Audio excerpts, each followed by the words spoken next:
Une jeune infirmière rentrait chez elle après sa garde à l'hôpital Saint-Jude lorsqu'elle aperçut une scène troublante sous un lampadaire cassé. 3 hommes étaient recroquevillés près d'un banc, leurs ombres dansant de façon erratique. Denise Parker crut d'abord à une dispute entre ivrognes, jusqu'à ce qu'elle les voie plaquer un homme plus âgé au sol, lui donner des coups de pied et lui lancer des insultes qui percèrent le silence de la nuit. La victime se recroquevilla en boule, les bras au-dessus de la tête, totalement sans défense. Le cœur de Denise battait fort et son instinct s'éveilla, ce n'était pas une simple bagarre. Elle courut vers eux, la voix ferme mais pressante. « Laissez-le tranquille », cria-t-elle, ses mots tranchant la tension. Le plus grand des agresseurs ricana, « Continuez à marcher, madame. » Denise campa fermement sur ses pieds.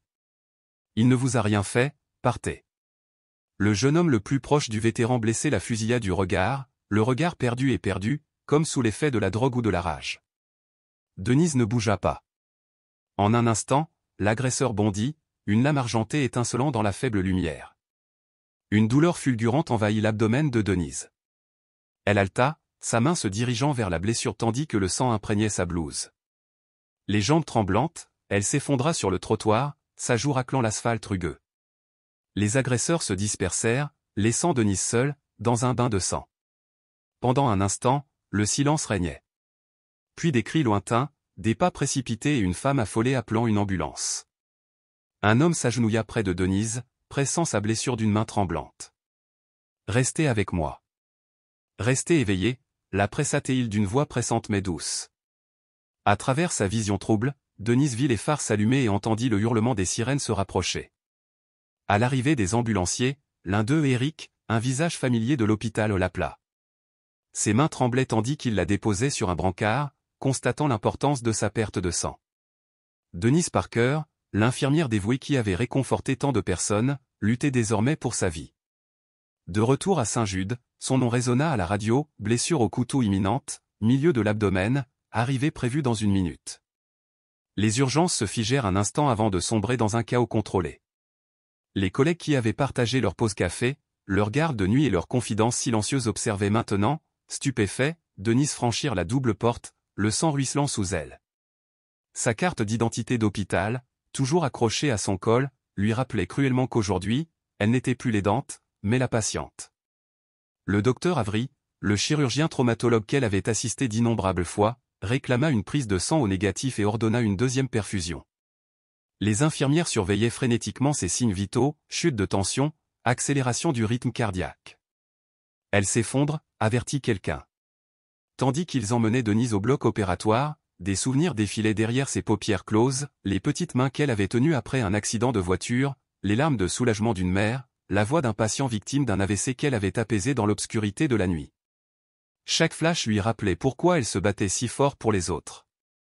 Maintenant, luttant pour sa propre vie, elle s'accrochait à ces moments avec autant d'acharnement qu'elle l'avait toujours fait pour ses patients. Au bloc opératoire, les machines hurlaient des alarmes à plat, brèves et terrifiantes.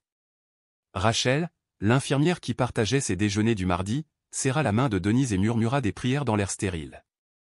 Les compressions commencèrent, un ballon d'ambulance pressé contre ses lèvres, des voix la suppliant de rester. Puis, en un clin d'œil, les moniteurs reprirent vie.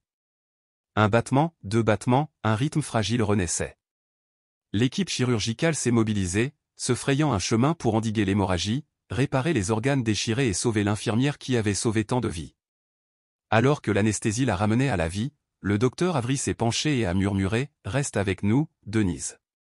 Tu ne peux pas encore partir. » Dehors, l'hôpital retenait son souffle. Des heures plus tard, le docteur Avery émergea, l'épuisement se lisant sur le visage. Elle s'en est sortie, annonça-t-il, et une vague de soulagement parcourut le personnel. Lorsque Denise ouvrit enfin les yeux 24 heures plus tard, elle se retrouva entourée de fleurs, le ventre douloureux, mais l'esprit farouchement vif. Rachel s'assit à côté d'elle, les doigts entrelacés autour de ceux de Denise, la rassurant silencieusement. « Salut », murmura-t-elle d'une voix tremblante de soulagement. « Bon retour. » Les paupières de Denise battirent et elle murmura un seul mot, « vivante », avant qu'une larme ne coule sur sa joue. Rachel hocha la tête, ses propres larmes reflétant la lumière du matin. « Oui », murmura-t-elle, « tu es là, tu es vivante. » Les moniteurs à l'extérieur de la chambre 408 émettaient de légers bips, chacun rappelant une vie retrouvée.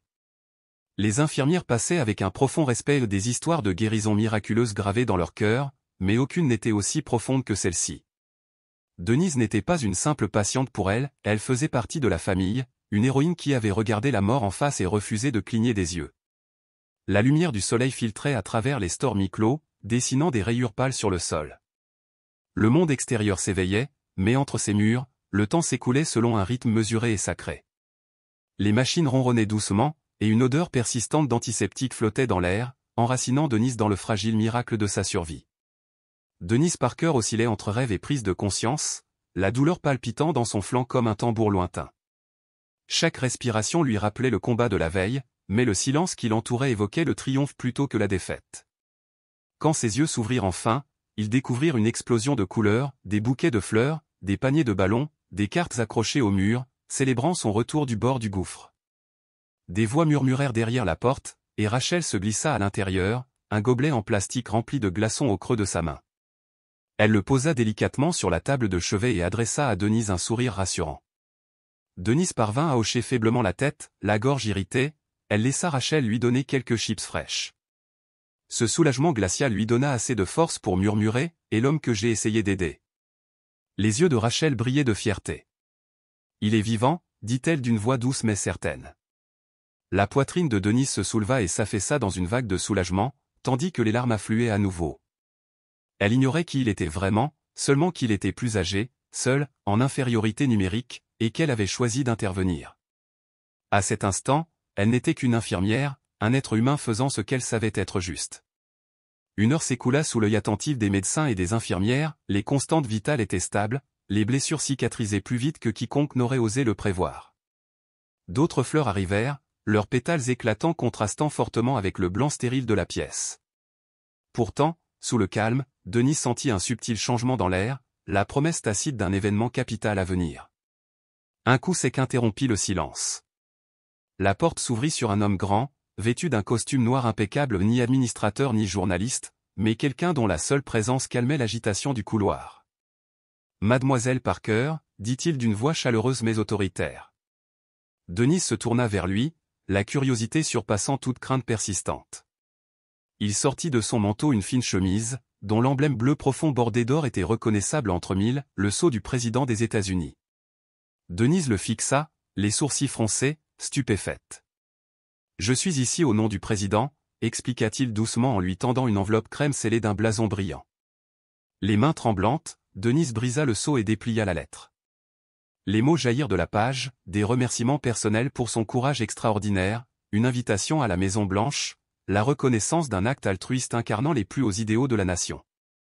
Sa bouche s'ouvrit, muette, tandis que la gratitude et l'émerveillement la submergeaient comme une marée. Lorsqu'elle osa l'interroger sur l'homme qu'elle avait sauvé, l'expression du visiteur s'adoucit. « Colonel Thomas Keane, dit-il, marine américain à la retraite, 3 missions à l'étranger, décoré de la Silver Star et de la Purple Hat, et ami proche du président. » Un silence les enveloppa tous deux tandis que le poids de son acte pesait lourdement sur le cœur de Denise. Elle avait sauvé non seulement une vie, mais un symbole de bravoure, cher aux plus hautes fonctions du pays. Des larmes coulèrent à nouveau sur ses joues, cette fois non pas de douleur, mais de la vérité bouleversante qu'un seul acte de compassion pouvait transformer la conscience d'une nation. Un rire traversa ses larmes lorsque l'homme cita le colonel lui-même, dites-lui qu'elle a sauvé un marine qui ne se laisse pas faire. La pièce semblait alors plus chaleureuse, ancrée dans les liens humains. Plus tard, alors que Denise se tenait devant le miroir pour se préparer à son départ, elle ne vit plus la patiente affaiblie qu'elle avait été, mais une femme renaissante par le feu. Vêtue d'une robe bleu marine impeccable et d'un manteau léger, sa cicatrice le picotant sous le tissu, elle sortit et monta dans un SUV gouvernemental qui l'attendait. Aucun mot n'était échangé entre elle et le chauffeur, il n'en fallait pas plus. Alors que le cortège se dirigeait vers les grilles de la Maison Blanche, Denise observait les bâtiments se brouiller derrière la fenêtre. Des souvenirs de visite, enfant, lui traversèrent l'esprit, des instantanés d'un rêve lointain, scrutant à travers des barreaux de fer. Maintenant, elle vivait ce rêve. Accueillie sur le terrain, Denise émergea dans la lumière de l'après-midi, les flashs des appareils photo allumés et les journalistes murmurant son nom. À chaque pas maîtrisé, elle portait une vérité profonde, l'héroïsme n'a pas besoin d'audience, juste un battement de cœur courageux prêt à se dresser dans l'obscurité pour défendre autrui. Elle fut escortée par le portique sud jusqu'à la Maison Blanche. Les couloirs scintillaient sous des lustres en cristal, les sols reflétant chaque pas comme des miroirs polis. Des drapeaux montaient la garde le long de ces couloirs chargés d'histoire des passages qui avaient vu passer présidents, diplomates, héros de guerre et, désormais, une infirmière. Un assistant la guida à nouveau à travers les portes vitrées de la roseraie. Sous un ciel bleu vif, le président des États-Unis attendait. Il portait un costume bleu marine impeccablement coupé, mais son sourire exprimait une chaleur et une gratitude sincères. À ses côtés, en grande tenue, se tenait le colonel Thomas Keane, l'homme même qu'elle avait sauvé. Sa posture était rigide, son regard fixe, mais dans ses yeux perçants brillait une fierté et une gratitude sincères. Des rangées de chaises blanches parsemaient la pelouse, occupées par des dignitaires, des fonctionnaires et des journalistes. Là, au milieu d'eux, elle aperçut ses parents, sa mère s'essuyant délicatement les yeux avec un mouchoir, son père, impassible et fier, les bras croisés sur la poitrine. Derrière eux, des visages familiers de Saint-Jude apparurent, médecins et infirmières qui l'avaient encouragé pendant ses longues gardes, chacun rayonnant de joie. Le président monta à la tribune tandis que les caméras zoomaient et que les micros étaient réglés. « Mesdames et messieurs », commença-t-il, sa voix résonnant à travers le jardin silencieux, « nous sommes réunis aujourd'hui non pas pour parler de politique, mais de courage, un courage authentique, brut, indéniable. » Il se tourna vers Denise et lui fit signe de le rejoindre. Lorsqu'elle s'avança, une vague d'applaudissements se répandit dans l'assistance. Ni tonitruante ni flamboyante, elle était emplie de recueillement, née d'un profond respect plutôt que d'une simple célébration. Denise se tenait aux côtés du président, les mains jointes, ne sachant où regarder, tandis que le poids de l'instant pesait sur elle. Quelques jours plus tôt, elle s'accrochait à la vie, maintenant, elle se tenait là, baignée par le soleil matinal, tremblante d'incrédulité. Le président poursuivit, « Denise Parker est une infirmière, pas une soldate, pas une politicienne, simplement, si vous me le permettez, une citoyenne. » Et pourtant, lorsque le danger l'a appelée, elle n'a pas reculé. Elle a couru vers lui, a vu un inconnu en danger et a choisi de risquer sa propre sécurité pour le sauver. Il marqua une pause et se tourna vers le colonel Keane. La vie qu'elle a sauvée n'était pas n'importe quelle vie. Le colonel Thomas Keane a servi cette nation avec distinction pendant plus de 30 ans. C'est mon frère d'armes. Il ne serait pas ici sans son courage. Le colonel Keane hocha respectueusement la tête, son regard croisant celui de Denise avec une gratitude discrète. Dans cette ville, on parle souvent de service, mais on le voit rarement dans sa forme la plus pure, a déclaré le président d'une voix assurée. C'est donc un grand honneur pour moi de rendre hommage à Denise Parker, non seulement par des paroles, mais aussi par des actes. Il lui fit face. Denise, à compter de cet instant, vous êtes nommée infirmière en chef de l'unité médicale de la Maison-Blanche. Un hoquet collectif s'éleva, suivi de nouveaux applaudissements. Denise se couvrit la bouche, les larmes aux yeux. Le président lui tendit un petit badge vitré. Il est à vous. Vous l'avez amplement mérité. Puis, pour la surprendre encore davantage, il annonça, au nom de la nation, nous vous offrons un véhicule gouvernemental qui vous attend juste devant ses portes. Une nouvelle vague d'applaudissements déferla. Enfin, il ajouta, et une nouvelle maison, entièrement meublée, à quelques minutes de la Maison Blanche à vous, sans loyer ni hypothèque. Nos plus sincères remerciements. Ses genoux tremblaient et son souffle s'arrêta tandis que ses parents pleuraient ouvertement. Le président lui prit les mains. Denise, dit-il doucement, tu nous rappelles ce qu'est la vraie force. Tu ne savais pas qui était cet homme. Tu n'as rien demandé. Tu as juste agi. C'est pourquoi ce pays t'honore et pourquoi nous ne t'oublierons jamais. Il la serra doucement dans ses bras. À cet instant, Denise Parker ne se tenait pas comme une célébrité ou une femme politique, mais comme un symbole de l'instinct humain altruiste, celui de protéger, de servir, de se tenir debout là où personne d'autre ne le ferait.